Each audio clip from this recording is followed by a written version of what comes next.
Je vous salue tous dans le nom de notre Seigneur Jésus. Aujourd'hui, je voudrais partager avec vous ce que c'est que le jugement du grand trône blanc. Le jugement du grand trône blanc est décrit dans Apocalypse 20, versets 11 à 15, et consiste au jugement final avant que tous ceux qui sont perdus ne soient jetés dans les temps de feu. D'après Apocalypse 20, versets 7 à 15, nous savons que ce jugement aura lieu après le millénaire, après la condamnation de Satan dans les temps de feu, où se trouvent la bête et le faux prophète, tel que décrit dans Apocalypse 19, du verset 19 à 20, Apocalypse 20, versets 7 à 10. Les livres qui sont ouverts dans Apocalypse 20, verset 12, contiennent les traces des actions de chacun, qu'elles soient bonnes ou mauvaises, car Dieu sait tout ce qui a déjà été dit, fait ou même pensé, et il récompensera ou punira chacun en conséquence, tel que décrit dans Psaume 28, verset 4, Psaume 62, verset 12, Romains 2, verset 6, Apocalypse 2, verset 23, et Apocalypse 18, verset 6, Apocalypse 22, verset 12. Également, à ce moment, un autre livre est ouvert appelé le livre des vies, tel que le décrit Apocalypse 20, verset 12. C'est ce livre qui détermine si une personne héritera de la vie éternelle avec Dieu ou recevra un châtiment éternel dans l'étang de feu. Bien que les chrétiens soient tenus responsables de leurs actes, ils sont pardonnés en Christ et leurs noms ont été inscrits dans le livre des vies depuis la création du monde. Apocalypse 17, verset 8. Les Écritures nous disent aussi que c'est à ce jugement que les morts seront jugés en fonction de ce qu'ils ont fait. Apocalypse 20, verset 12.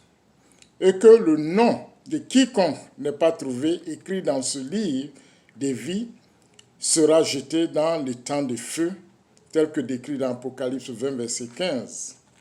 Le fait qu'il y a un jugement final pour tous les hommes, croyants et incroyants, est clairement confirmé dans de nombreux passages des Écritures. Chaque personne se retrouvera un jour devant Christ et sera jugée selon ses actes.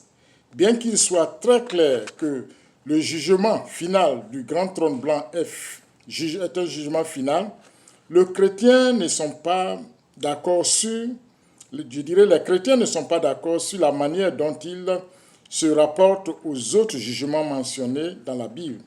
En particulier, qui sera jugé lors du grand jugement du trône blanc.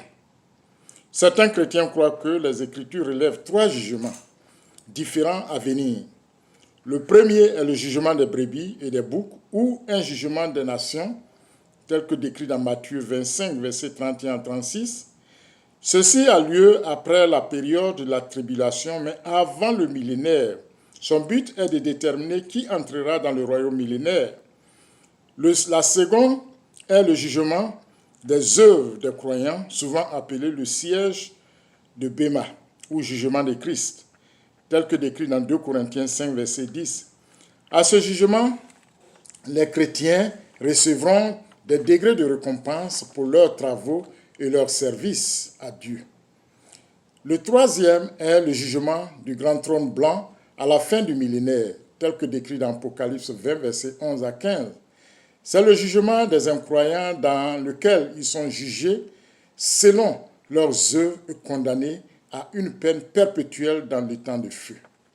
D'autres chrétiens croient que ces 3 jugements parlent du même jugement final et non des 3 jugements distincts.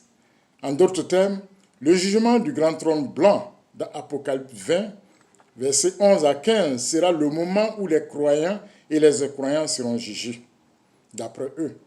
Ceux dont les noms sont trouvés dans le livre de vie seront jugés pour leurs actes, afin de déterminer les récompenses qu'ils recevront ou perdront.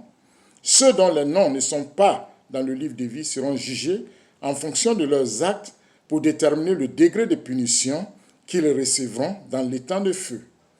Ceux qui partagent cette opinion croient que Matthieu 25, verset 31 à 46 est une autre description de ce qui se passe lors du jugement du grand trône blanc. Il souligne le fait que le résultat de ce jugement est le même et que celui observé après le jugement des grands trônes blancs dans Apocalypse 20, versets 11 à 15, les brebis, ici appelés croyants, ils entrent dans la vie éternelle, tandis que les boucs, c'est-à-dire les incroyants, sont jetés dans la punition éternelle, c'est-à-dire dans les temps de feu. Matthieu 25, 46. Quel que soit le point de vue que l'on se fait du jugement du grand trône blanc, il est important de ne jamais perdre de vue le fait concernant le jugement ou les jugements à venir. Premièrement, Jésus-Christ sera le juge. Tous les non-croyants seront jugés par Christ et ils seront punis selon les œuvres qu'ils ont accomplies. La Bible dit très clairement que les incroyants accumulent la colère contre eux-mêmes. Romains 2, verset 5. Et que Dieu donnera à chacun selon ce qu'il a fait. Romains 2, verset 6.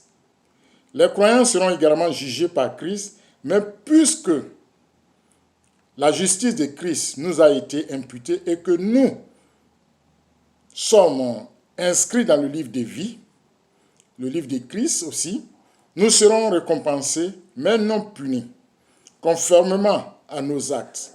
Romains 14, verset 10 à 12, dit que nous nous tiendrons devant tous, devant le trône du jugement de Christ, et que chacun de nous rendra compte à Dieu.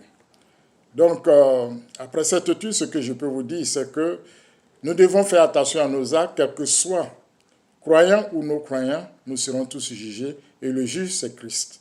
Voilà pourquoi il y a une seule voie par laquelle on peut être sauvé, c'est la foi en Jésus-Christ, car personne ne peut résoudre le problème de la condamnation du péché, mais aussi de la pénalité du péché. Il n'y a qu'à travers Christ que Dieu peut nous voir comme étant des hommes droits, des hommes justes. Rien de ce que vous pouvez faire peut vous amener à une justice éternelle. Que Dieu vous bénisse. Amen.